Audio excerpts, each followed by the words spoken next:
Welcome to CKRS club. CKRS club అభిమానులకి ప్రేక్షకులకి అందరికీ రాధే రాధే. అందరూ ఎలా ఉన్నారండి? బాగున్నారా? మనం రోజు పాసురాలు చెప్పుకుంటున్నాం కదా, అమ్మ గోదాదేవి పాసురాలు.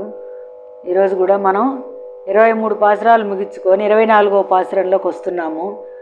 ఆ జగన్మాత గోదా తల్లి దయవల్ల, కృష్ణ పరమాత్మ దయవల్ల ఈరోజు వరకు ఇట్లా చెప్పుకుంటూ ఉన్నాము వాళ్ళ అనుగ్రహంతో. ఈరోజు 24వ పాసురం చెప్పుకునే ముందు మనం ఒక భజన చెప్పుకొని ఆ తర్వాత పాసురంలోకి వెళ్దాం. సాయి సాయి సాయనరే సర్వం బ్రహ్మమయమనరే, సాయి సాయి సాయనరే సర్వం బ్రహ్మమయమనరే, బాబా బాబా బాబనరే భక్తితో భజనలో పాల్గొనరే, బాబా బాబా బాబనరే భక్తితో భజనలో పాల్గొనరే, రామ రామ రామనరే రాక్షస గుణములు పొమ్మనరే, రామ రామ రామనరే రాక్షస గుణములు పొమ్మనరే, కృష్ణ కృష్ణ కృష్ణ నరే కష్టములను పొమ్మనరే, కృష్ణ కృష్ణ కృష్ణ నరే కష్టములను పొమ్మనరే, హరి హరి హరి హరి హరి అనరే ఆత్మారాముని మదిగనరే, హరి హరి హరి హరి హరి అనరే ఆత్మారాముని మదిగనరే, శివ శివ శివ శివ శివయనరే శివకేశవులను సమమనరే, శివ శివ శివ శివ శివయనరే శివకేశవులను సమమనరే, సాయి సాయి సాయనరే సర్వం బ్రహ్మమయమనరే, బాబా బాబా బాబనరే భక్తితో భజనలో పాల్గొనరే, రామ రామ రామనరే రాక్షస గుణములు పొమ్మనరే, కృష్ణ కృష్ణ కృష్ణ నరే కష్టములు పొమ్మనరే, హరి హరి హరి హరి హరి అనరే ఆత్మారాముని మదిగనరే, శివ శివ శివ శివ శివయనరే శివకేశవులను సమమనరే, సాయి సాయి సాయనరే సర్వం బ్రహ్మమయమనరే. జై శ్రీకృష్ణ. రాధే. ఇప్పుడు మనం భజన చెప్పుకున్నాం కదండి. ఇప్పుడు పాసురం చదువుకునే ముందు కొంచెం పాసుర వివరణ చెప్పుకొని ఆ తర్వాత పాసురంలోకి వెళ్దాము.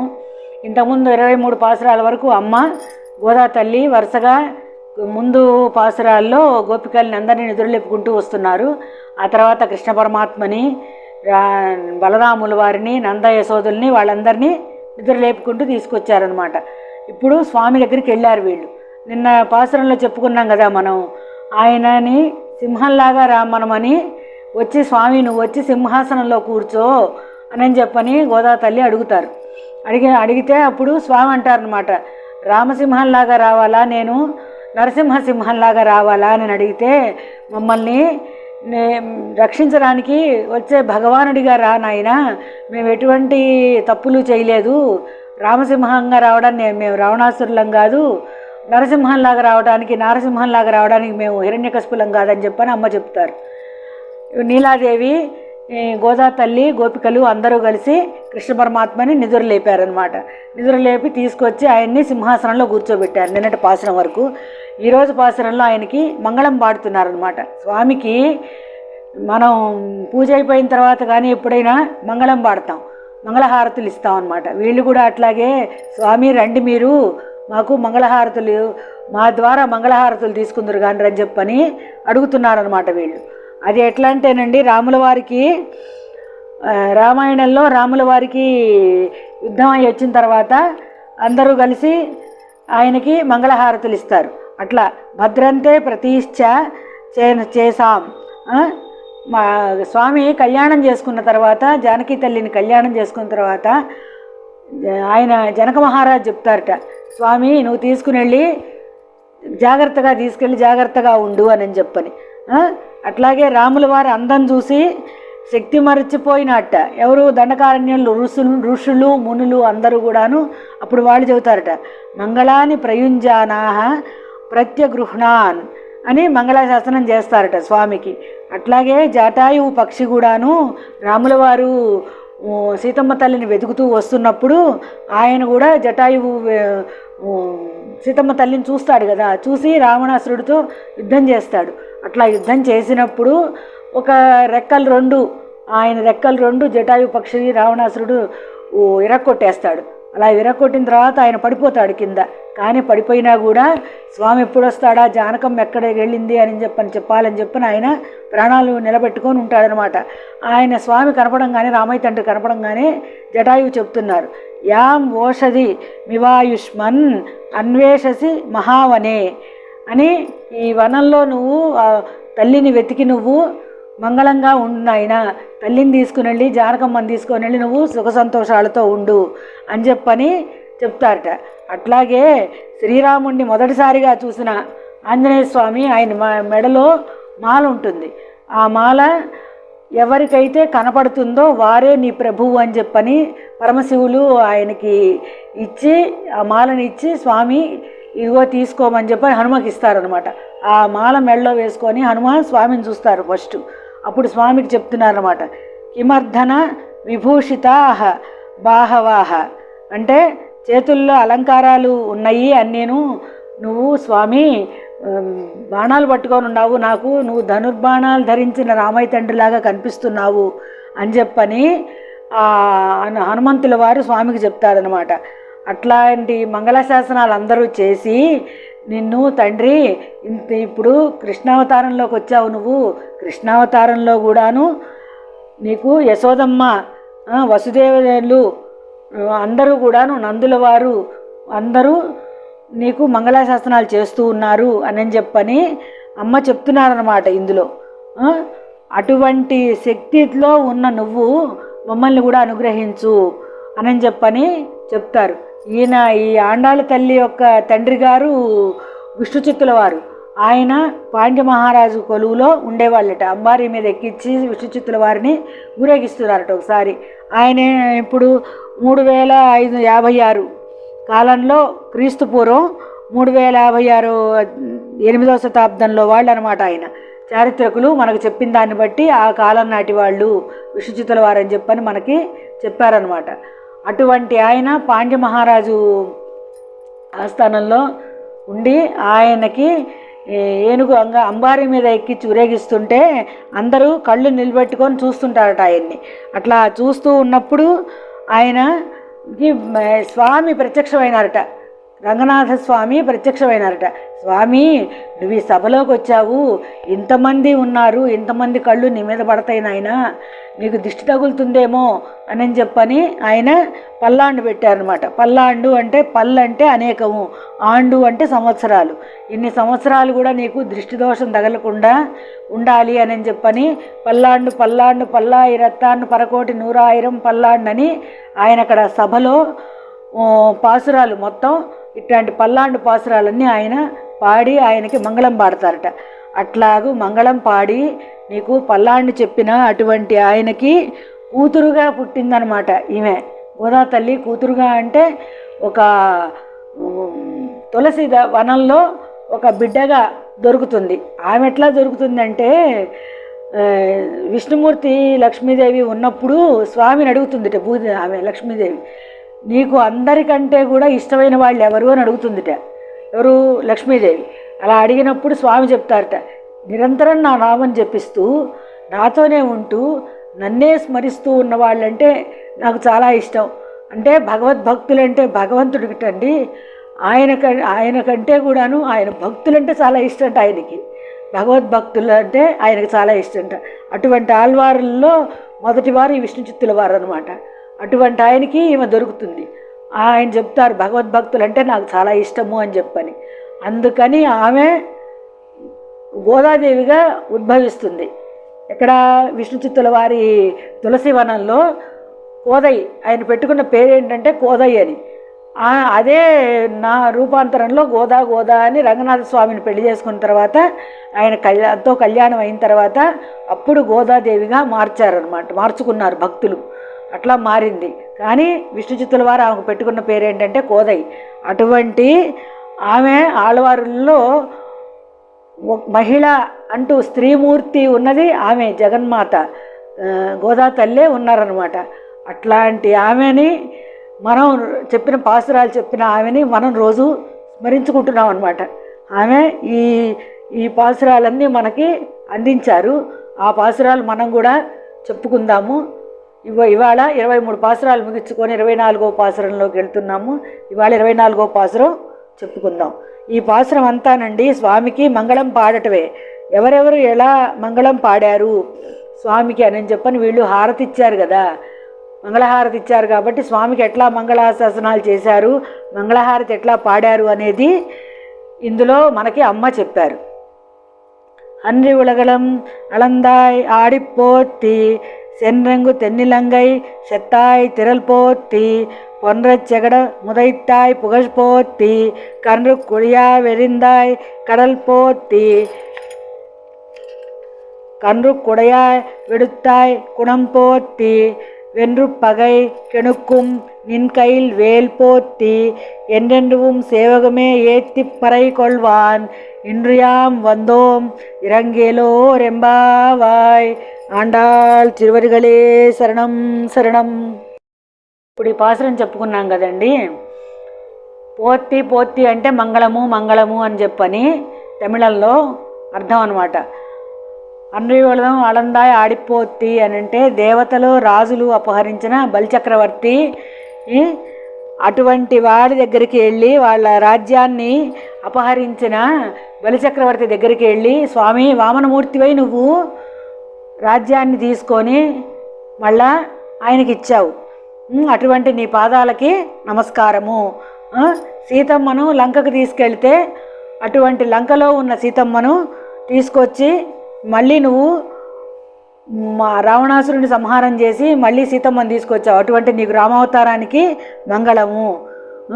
మళ్ళా నిన్ను తీసుకెళ్ళి బండి దగ్గర పడుకోబెడితే అమ్మ చిన్నవాడు అనుకొని బాలుడు అనుకొని నిన్ను తీసుకెళ్ళి అమ్మ బండి నీడలో పడుకోబెడితే నువ్వు ఆ చిన్ని పాదం బుజ్జి పాదం వేసుకొని ఆ బండిని తన్నావు, అటువంటి కృష్ణావతారంలో ఉన్న నీకు మంగళము.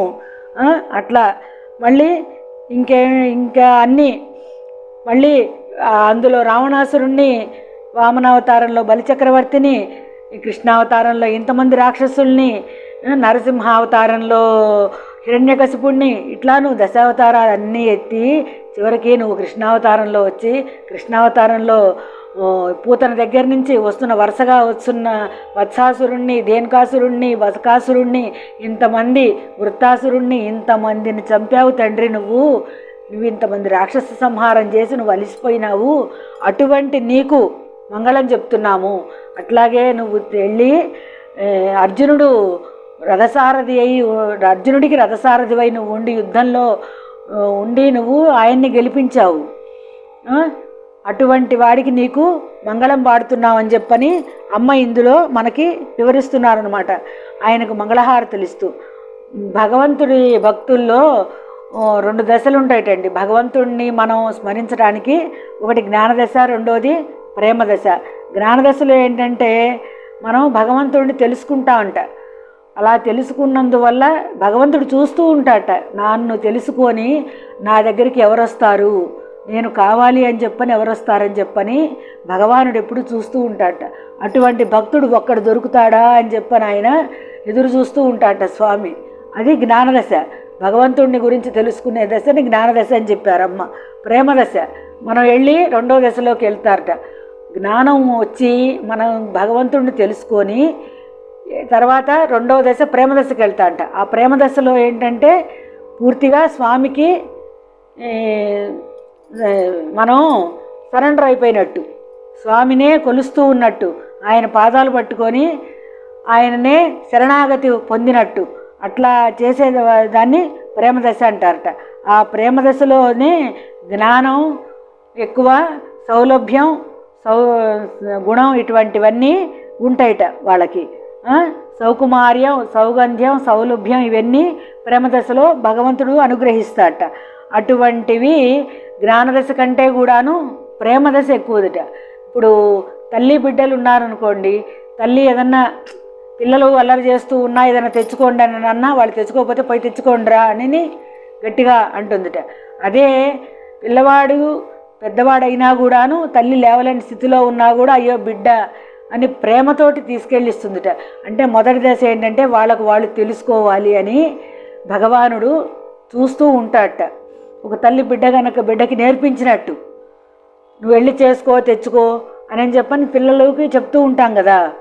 అట్లాగే స్వామి కూడాను మీరు జ్ఞానదశలో ఉన్నప్పుడు అన్నీ నేర్చుకోండి చెయ్యండి అని చెప్పని చూస్తూ ఉంటారట ఆయన. ప్రేమదశకు వచ్చిన తర్వాత ఎంత పెద్దదైనా కూడా తల్లి వెళ్ళి ప్రేమతోటి వాళ్ళకి బిడ్డలకు ఎట్లా పెడుతుందో అట్లాగే స్వామి కూడా బిడ్డల్ని దగ్గర తీసుకొని చూస్తాడు అని చెప్పని మనకి గోదా తల్లి ఇందులో చెప్తున్నారనమాట. ఇటువంటి దశల్లో అన్నిట్లోనూ కూడాను మీరు బాగుండండి, స్వామిని మీరు ఎప్పుడూ నిరంతరం పొందుతూ ఉండండి. అట్లాగే అర్జునుడిని నువ్వు సభలో వెళ్ళినప్పుడు యుద్ధం రావాలి అని చెప్పని అక్కడ విరాట్ స్వరూపం చూపించి వాళ్ళు యుద్ధం కాదు అన్నా కూడాను నువ్వు విశ్వరాట్ రూపాన్ని చూపించి స్వామి అర్జునుడికి కానీ అక్కడ సభలో కానీ వాళ్ళకి నీ విశ్వరూపాన్ని చూపించావు. అటువంటి విశ్వరూపాన్ని చూపించిన వాడివి, అందరినీ రక్షించిన వాడివి, అర్జునుడిని రథంలో తీసుకుని వెళ్ళి నువ్వు యుద్ధం చేయడానికి తీసుకెళ్ళినప్పుడు అర్జునుడు భయపడతాడు, ఇంతమంది మధ్యలో ఉన్నాను నేను అని చెప్పని. అప్పుడు అర్జునుడు అంటాడట, సేనయోర్ ఉభయోర్ మధ్యే రథం స్థాపయ అని. స్వామి నువ్వు తీసుకెళ్ళి ఆ రథాన్ని తీసుకెళ్ళి అక్కడ ఉంచు, అందరూ ఉన్నారు, తాతలు ముత్తాతలు బాబాయిలు గురువులు పినతండ్రులు పెత్తండ్రులు అన్నలదమ్ములు ఇంతమంది ఈ చుట్టాలు పక్కాలు ఇంతమంది ఉన్నారు, వాళ్ళందరి మీద నేను యుద్ధం చేయగలనా లేదా అని చెప్పని అర్జునుడు అంటాడట. అన్నప్పుడు ఈయన ఆ రథాన్ని తీసుకెళ్ళి అక్కడ నిలబడతారట. అప్పుడు ఏంటంటే అహం సర్వస్య ప్రభవ మత్తసర్వం ప్రవర్తతే ఇతి మత్వా భజంతే మాం బుధాభావ సమన్విత. నేనన్నింటి పుట్టుకకి హేతువుని, నా వల్లే సమస్తము నడుస్తున్నది అని తెలుసుకున్న వివేకపూరితుడైన వాడే నన్ను సేవిస్తాడు అని చెప్పని స్వామి భగవానుడు అర్జునుడికి అందులో ఉపదేశిస్తాడనమాట. అట్లాగే వీళ్ళు కూడాను స్వామి నువ్వు అర్జునుడికి ఎట్లాగైతే ఉపదేశం చేసి ఆయనకి యుద్ధం చేయించి వాళ్ళకి విజయాన్ని చేకూర్చి పెట్టావో నువ్వు కూడా అట్లాగే వచ్చి మా దగ్గరికి వచ్చి మమ్మల్ని చక్కగా అనుగ్రహించు తండ్రి అని చెప్పని ఇందులో గోదా తల్లి వాళ్ళ స్వామికి మంగళశాసనాలు చేస్తున్నారన్నమాట. త్రివిక్రముడై వచ్చావు నువ్వు, వామనావతారంలో త్రివిక్రమై వచ్చావు, అడగాడు కదా అని చెప్పని ఇంద్రుడికి రాజ్యాన్ని కట్టబెట్టావు, ఇన్ని తిరిగావు నువ్వు, నీ కాళ్ళు ఎంత కందిపోయినాయో నాయనా, నువ్వు మళ్ళీ లేచి నడిచి రావాలి అని అంటే మా కోసం అని చెప్పని మాతో స్నానాలవి చేయించి నువ్వు ఈ వ్రతాన్ని చేయించి నువ్వు ఈ పాదం, ఇటువంటి పాదం బ్రహ్మ కడిగిన పాదము, బ్రహ్మము తానిని పాదము అని చెప్పని మనకి అన్నమాచార్య కీర్తనలో వస్తుంది. ఈయన త్రివిక్రమావతారంలో కాళ్ళు పైకి పెట్టినప్పుడు కొలవడానికి అని చెప్పని స్వామి పాదం వచ్చిందని బ్రహ్మదేవుడు కమండలంలో నీళ్లు పోసి ఆ గంగను పోసి పాదాలు స్వామి తండ్రి గారి పాదాలు వచ్చినాయని కడుగుతాడనమాట. అట్లాంటి పాదం నీది. ఆ పాదాలు ముష్టికాచార్యుల్ని చంపావు, కంసుడిని చంపావు, ఇంతమందిని చంపావు, ఇంతమందిని విభీషణుడు ఇటువంటి వాళ్ళందరినీ రక్షించావు, ఎంతమందిని రక్షించావో, ఎంతమందిని ఈ రాక్షసులను చంపావో స్వామి నువ్వు అని చెప్పని చెప్తున్నారన్నమాట ఇందులో. మళ్ళా దశమ స్కందంలో మనకి చెప్తారనమాట ఆయన, నన్ను సేవించుచున్న వారలకు నేనా రూపము చూచిన జాలించి మదించి వారు మరిలన్ సేవింపరో ఎంచు నిరర్ధకుండాత్మధనంబు సెడ్డ నిపుండత్మార్శ్వర్యంబు తాల్చిన భంగిన్ నన్ను బాసి మత్ప్రియుడు దాచింతు నా రూపమున్. నన్ను సేవించే వాళ్ళకి నా రూపం చూపించను, అలా చేస్తే వారు అంతటితో ఇంకా నన్ను మళ్ళీ సేవించరేమో అని అనుకుంటాట స్వామి. ఆయన రూపం చూపించేస్తే మళ్ళా సేవించరేమో అని చెప్పని ఆయన రూపాన్ని చూపించట. ఆయన రూపాన్ని చూపించడు అని అంటే ఆయన సేవించరని కాదు, అట్లన్నా స్వామి మీద మనసు నిలబడుతుంది అని చెప్పాను అనమాట. సదా ఆ ధనం కోరుకునేవాడు లేనివాడికి ధనం కావాలని ఉంటుంది. అదే ధనం వచ్చిందనుకోండి, ధనం లేనప్పుడు ధనం మీద కావాలి కావాలి అని ఉంటుంది. అదే ధనం వచ్చిందనుకోండి దాని మీద బుద్ధి ఉండదుట, ఉన్నది కదలే అని ఉంటుందిట. అట్లాగే స్వామి కూడాను నీ రూపం నా రూపం మీకు చూపిస్తే మీకు మళ్ళీను నేను ఉన్నాను అనేది మీరు తెలుసుకుంటే నన్ను పట్టుకోరు. నేను కనుక కనిపించలేదనుకోండి మీరు నన్నే పట్టుకొని నా కోసం వెతుకుతూ ఉంటారు. అందుకని చెప్పి నేను నా రూపాన్ని చూపించను అని చెప్పని భాగవతంలో దశమ స్కందంలో స్వామి గోపికలతో వాళ్ళతో చెప్తున్నారనమాట. స్వామి నువ్వు అట్లా చెప్తున్నావు, కానీ ఇన్ని రోజుల నుంచి మేము కష్టపడి మీ దగ్గరికి నడిచొచ్చి మిమ్మల్ని కలవాలి, మీతో మాట్లాడాలి అని చెప్పని ఇటువంటి కష్టపడి వచ్చాం తండ్రి మేము, నువ్వు మా కన్నయ్యవి, మా మొర ఆలకించు అని చెప్పని అమ్మ ఇందులో చెప్తున్నారన్నమాట. ఆ పల్లాండు పల్లాండు అని స్వామి ఎట్లయితే పాడారో అమ్మ కూడా ఇట్లాగే మంగళాశాసనాలు చేస్తూ స్వామికి ఈ పాసురంలో అమ్మ అన్నీ చెప్పారనమాట. వత్సాసురుడు కపిత్తాసురుడు మాట్లాడుకొని అట్లాగే దూడలాగా వచ్చినప్పుడు ఒకళ్ళు దూడలాగాను ఒకళ్ళు చెట్టులాగా వచ్చినప్పుడు ఆ దూడను తీసుకొని తిప్పి ఆ చెట్టుకేసి కొట్టావు. ఇద్దరు రాక్షసులు ఒకటేసారి చచ్చిపోయినారు. అటువంటి కృష్ణావతారం ఎత్తిన నీకు మేము మంగళాశాసనాలు చేస్తున్నాము, ఇంకా మమ్మల్ని పరీక్షించవాకు నాయన, మమ్మల్ని అనుగ్రహించు అని చెప్పని అమ్మ ఈ పాసురంలో మనకి వివరించారనమాట. అది నేను మీకు విన్నవించుకున్నాను. జై శ్రీమన్నారాయణ. రాధే రాధే.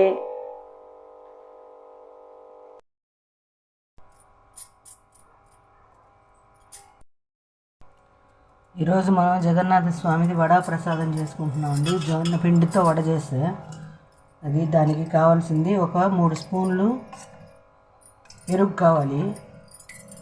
అందులో కొంచెం ఒక 2 స్పూన్లు బెల్లం, ఎక్కువ అక్కర్లేదు, ఒక 2 స్పూన్స్ బెల్లం వేసి బాగా కలుపుకొని పక్కన పెట్టుకోవాలి. ముందు వాళ్ళు స్వీట్లు బాగా చేస్తారు, ఇవి అట్లాగే హాట్స్ కూడా బాగా చేస్తారు జగన్నాథ స్వామి ప్రసాదంలో. ఈరోజు మనం ఈ ప్రసాదం చేసుకుంటున్నాము.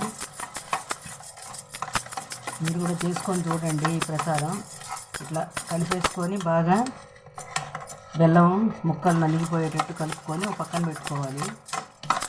దాన్ని ఇవాళ ఇట్లా వస్తుంది. మనం పిండి కలిపేటప్పుడు ఎట్లాగూ కలిసిపోతుంది మొత్తము. ఇట్లా పలచగా చేసుకొని పక్కన పెట్టుకోవాలి. ఇప్పుడు ఒక గ్లాసు జొన్నపిండి తీసుకోవాలి. ఒక గ్లాస్ జొన్నపిండి తీసుకొని జల్లెడ పోసుకోవాలి.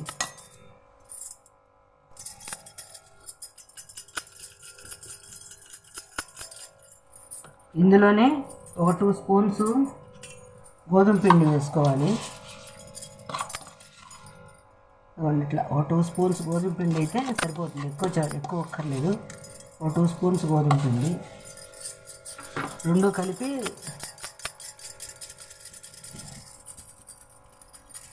జల్లెడ పోసుకొని పెట్టుకోవాలి. అంటే ఉండలేమీ లేకుండా బాగా వస్తుంది కలుపుకోవడానికి.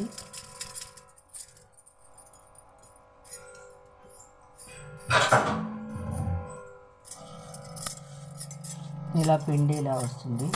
ఆ తర్వాత ఇందులో కొంచెం పసుపు వేయాలి, ఒక 1/2 స్పూన్ పసుపు.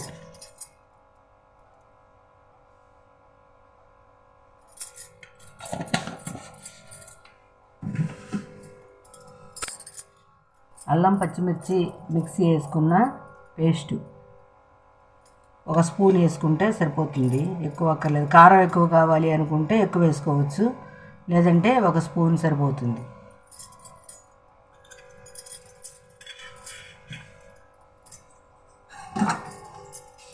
ఆ టేస్ట్కి తగ్గ సాల్ట్, మనం పిండికి ఎంత అయితే వేసుకుంటామో పిండికి సరిపడా సాల్ట్ వేసుకోవాలి.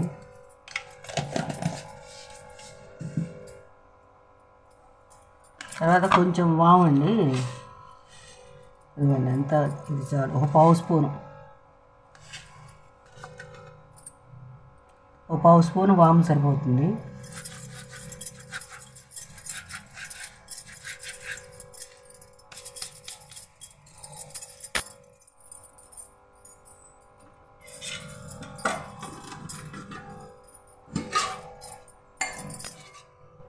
తర్వాత ఆయిల్ వేయాలి. ఒక 2 స్పూన్స్ ఆయిల్ వేస్తే చాలు, ఎక్కువ అక్కర్లేదు.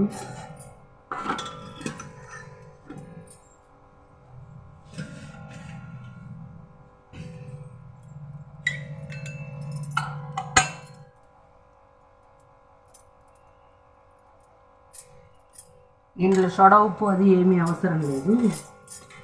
దీంట్లో సోడా ఉప్పు ఏమీ అవసరం లేదు, వెయ్యి అవసరం లేదు. ఇంతవరకే సరిపోతుంది. ఇది మొత్తం ముందు బాగా కలుపుకోవాలి పొడి పొడిగా.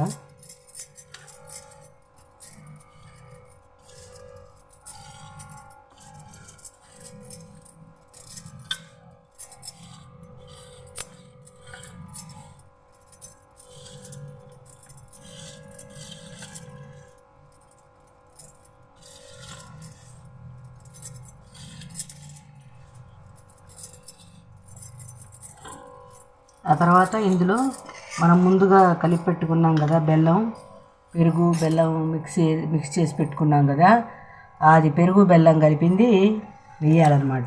కొంచెం గడ్డలు ఏమన్నా ఉంటే మనం కలుపుకునేటప్పుడు మెత్తగా నలిపేసుకుంటే పోతాయి, కరిగిపోతాయి కాబట్టి.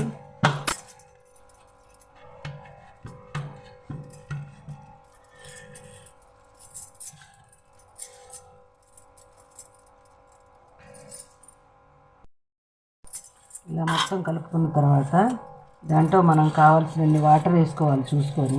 ఇది కొలతే ఉండదు దీనికి. పిండి మనకి చపాతీ పిండికి ఎట్లా అయితే కలుపుకుంటామో అట్లా పిండి కలుపుకోవాలన్నమాట.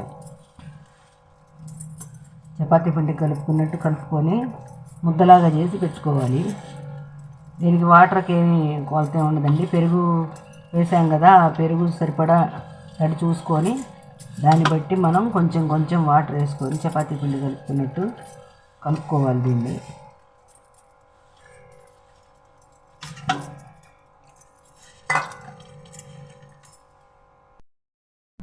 ఇలా ముద్దలాగా కలుపుకొని దీన్ని ఒక 1 అవర్ నానాలి. ఈ పిండి నానిన తర్వాత నెక్స్ట్ ప్రాసెస్లోకి వెళ్దాము. ఎలా చేసుకోవాలి ఏంటి అనేది అప్పుడు చూద్దాము. దీన్ని ఒక 1 అవర్ నానబెట్టాలి. ఇప్పుడు నానబెడుతున్నాను. మనం 1 అవర్ నానబెట్టుకున్నాం కదా ఈ పిండి. ఇలా నానబెట్టుకున్న పిండిని మళ్ళీ బాగా పిసుక్కోవాలి. కొంచెం పిసికితే ఏంటంటే స్మూత్గా వస్తుంది పిండి. ఇట్లా బాగా పిసికి దీన్ని 1 అవర్ నానింది ఈ పిండి. తర్వాత దీన్ని ఇలా ఉండలుగా చేసుకోవాలి.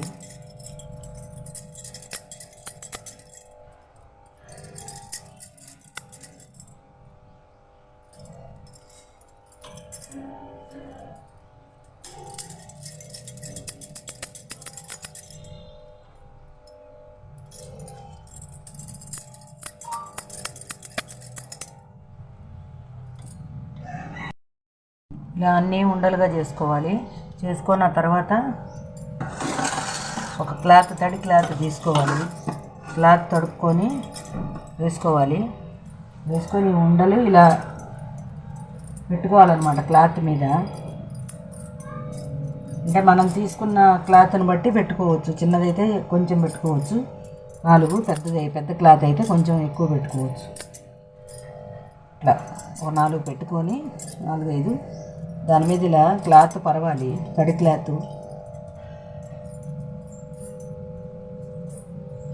పరిచి ఒక చిన్న కప్పు కానీ గ్లాస్ కానీ ఏదో ఒకటి మనకి ఏది వెడల్పుగా ఉంటే దాంతో ఇలా దాన్ని ప్రెస్ చేయాలి కొంచెమే. ఇలా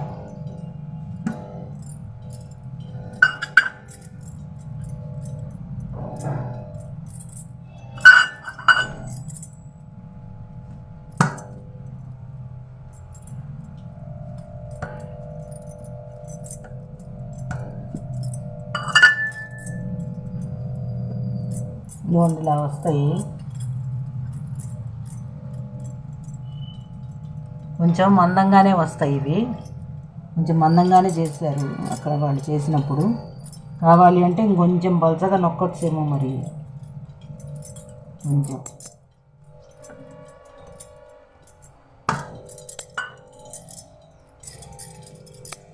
ఇదిగోండి ఇలా వస్తాయి. వీటిని తీసుకొని మనం ఒక ప్లేట్లో పెట్టుకోవచ్చు, లేదా అంటే ఇట్లాగే ఈమైనే ఆయిల్లో వేసేసుకోవాలన్నమాట. డీప్ ఫ్రైకి ఆయిల్ పెట్టుకొని ఆయిల్లో ఇవి తీసి ఆయిల్లో వేసి ఫ్రై చేసుకోవాలి. అలా చేసుకుందాం. ముందు నూనె పెట్టుకున్నాను. ఆయిల్ పెట్టానండి, బాగా కాగింది.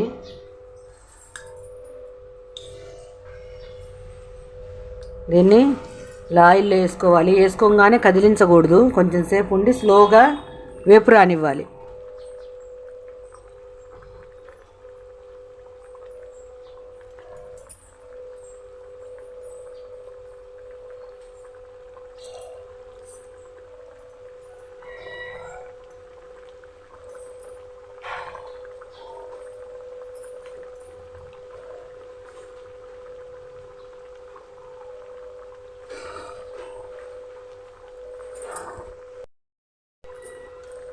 ఇలా వేగిన తర్వాత కొంచెం స్లోగా తిప్పుకోవాలి వీటిని రెండో వైపుకి.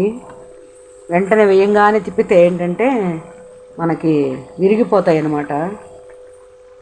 అందుకని ఇలా వేసుకొని ఇలా తిప్పుకున్న తర్వాత కొంచెం మీడియంలో పెట్టుకుంటే మంట, ముందు కొంచెం హైలో ఉన్న తర్వాత తిప్పిన తర్వాత దాన్ని మీడియంలో పెట్టుకుంటే ఇట్లా స్లోగా వేగుతాయి. వేగటం కూడా చాలా స్లోగా వేగుతాయి, ఇవి టైం తీసుకుంటాయి.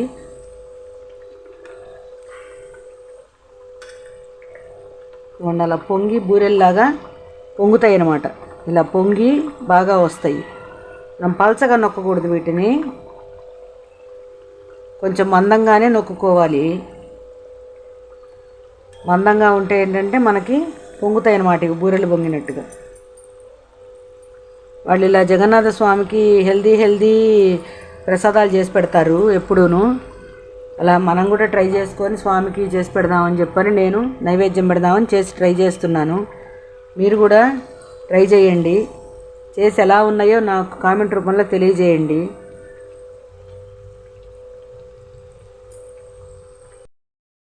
ఇదిగోండి ఇలా గోల్డ్ కలర్లోకి వచ్చాక తీసేసుకోవాలి. వీటిని కొంచెం టైం తీసుకుంటుంది వేగటానికి, స్లోగా వేయించుకోవాలి. హడావుడిగా హైలో పెట్టి వేయిస్తే వేగవన్నమాట ఇవి. ఇట్లా గోల్డ్ కలర్లోకి వచ్చిన తర్వాత నన్ను బ్రోవమని చెప్పవే సీతమ్మ తల్లి, నన్ను బ్రోవమని చెప్పవే, నన్ను బ్రోవమని చెప్పవే సీతమ్మ తల్లి, నన్ను బ్రోవమని చెప్పవే, నన్ను బ్రోవమని చెప్పు నారీ శిరోమణి, నన్ను బ్రోవమని చెప్పు నారీ శిరోమణి, జనకుని కూతురా, జనకుని కూతురా, జనని జానకమ్మ, నన్ను బ్రోవమని చెప్పవే సీతమ్మ తల్లి, నన్ను బ్రోవమని చెప్పవే. అద్రిజ వినోతుడు భద్రగిరీశుడు, అద్రిజ వినోతుడు భద్రగిరీశుడు, నిద్ర మేల్కొను వేళ, నిద్ర మేల్కొను వేళ నెలతరో బోధించి, నన్ను బ్రోవమని చెప్పవే సీతమ్మ తల్లి, నన్ను బ్రోవమని చెప్పవే.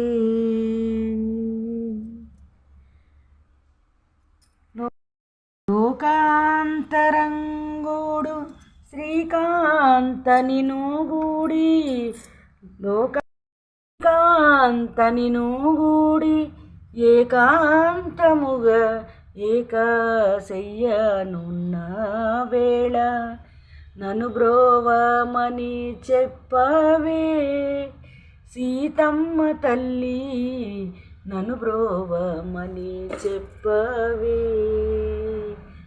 నన్ను బ్రోవమని చెప్పు నారీ శిరోమణి, నన్ను బ్రోవమని చెప్పు నారీ శిరోమణి జనకుని కూతురా జనకుని కూతురా జనని జానికమ్మ నన్ను బ్రోవమని చెప్పవే సీతమ్మ తల్లి నన్ను బ్రోవమని చెప్పవే.